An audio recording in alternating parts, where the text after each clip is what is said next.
But I'm glad you're all here. We're a small but hearty group. And the reason, there's so many reasons I appreciate you being here, but one of them is that when I talk to folks, even though public charge has a long history in terms of policy, obviously it didn't pop up until this horrible guy showed up at 1600 Pennsylvania Avenue. And so public charge is not something that people know to fight against. They know about healthcare, they know about immigration, et cetera. But this issue has not gotten the kind of clarity that you know it should have. So I'm really happy that you're here because it is horrific. It is deep, it is horrible, and I'm here to say thank you very much to the Immigration Coalition for bringing us together, to Councilmember Mark Levine, who's here. I think Councilmember Carlina Rivera may join us, and I want to thank Legal Aid and the African Services Committee and everybody who's here. I think that we all know it's really, really crucial to keep families together. We know it's crucial to keep communities safe, and I wish we were meeting under better circumstances. Usually say that at funerals, but we're not at a funeral. But we have to deal with this issue that's at hand. This public charge rule is almost, to me, it's almost indescribable because it's so racist, so un-American, so frightening. Not just to the 575,000 undocumented immigrants who call New York home, but to all of us, to all immigrants, to all New Yorkers. It's horrific. Many don't know what it is, as I said, and that's a problem in itself.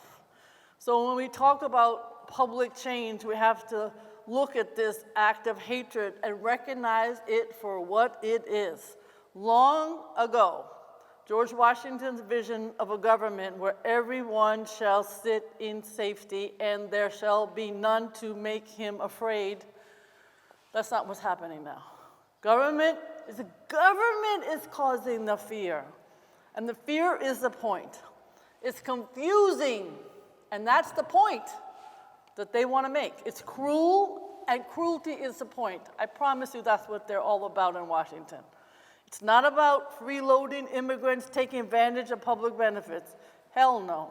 Undocumented immigrants make up nearly a tenth of New York's workforce. Thank goodness they're here.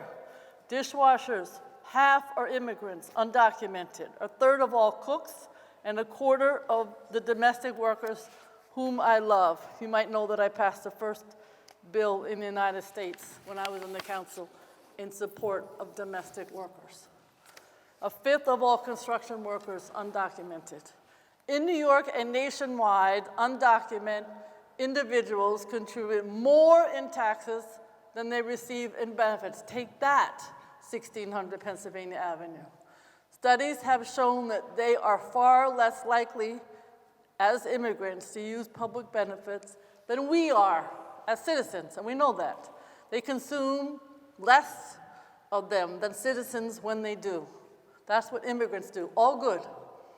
We know this isn't about economics or fiscal security or the myth of jobs supposedly being stolen. The federal government's own statistics claim 7 million jobs went unfilled last year. That's from them. It's about fear, confusion, and cruelty, and I couldn't say that in a more stressful manner. It may not take effect until October, as Teresa indicated, but their project of fear already has, and here's an example. Here in New York, non-citizen SNAP applications dropped at twice the rate of eligible citizens between 2017 and 2018. And, this is a horrific statistic, at almost 4 times that rate between last year and this year. Those are facts.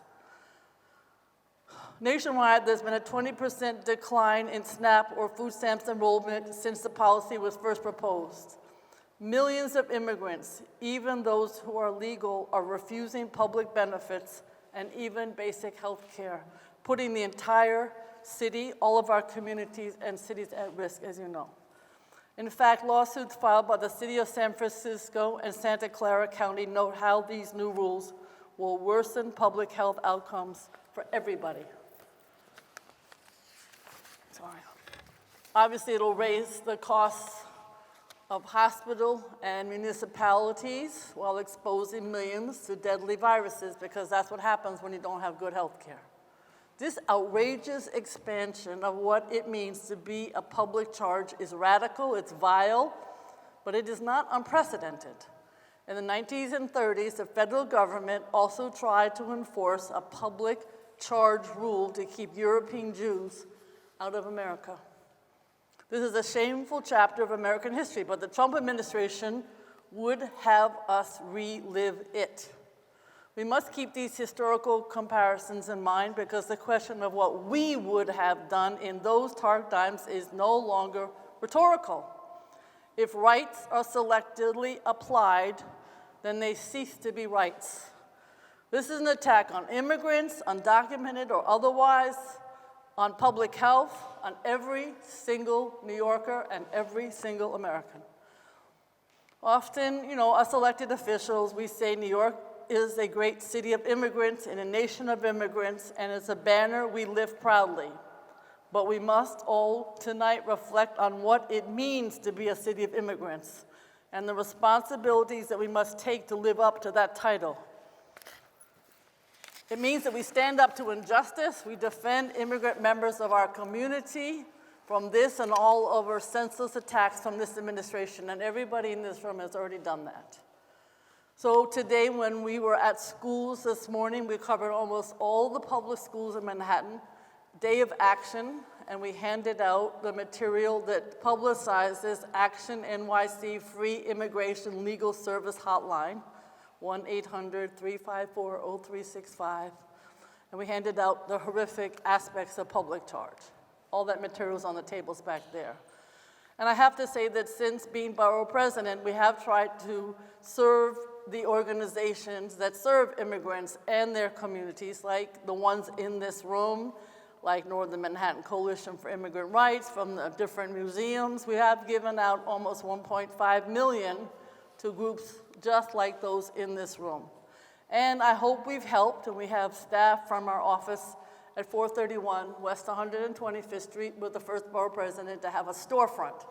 Usually they have been in the tall office building on 125th Street. And I hope it helps, because one of the reasons we went there, you don't have to go through any scanner, you don't need any ID, you just walk in.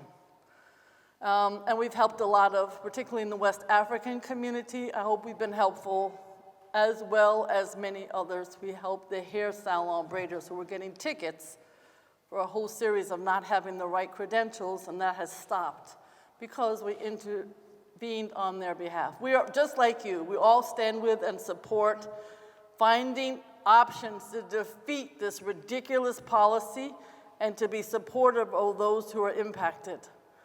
I can't tell you how much I appreciate all of you being here tonight. I can't tell you how much I appreciate the coalition. This is a step towards the light in these dark times. And I think, as you can hear in my voice, I have been around for a very long time. There's one person in this room who's known me for 45 years, wherever she is. I see her somewhere. And there she is. We've been friends for 45 years. And this, to me, public charge is one of the worst policies that has ever come into public policy. So thank you for being here. And back to you, Teresa, and thank you very much. All yours. Thank you very much, President Muir.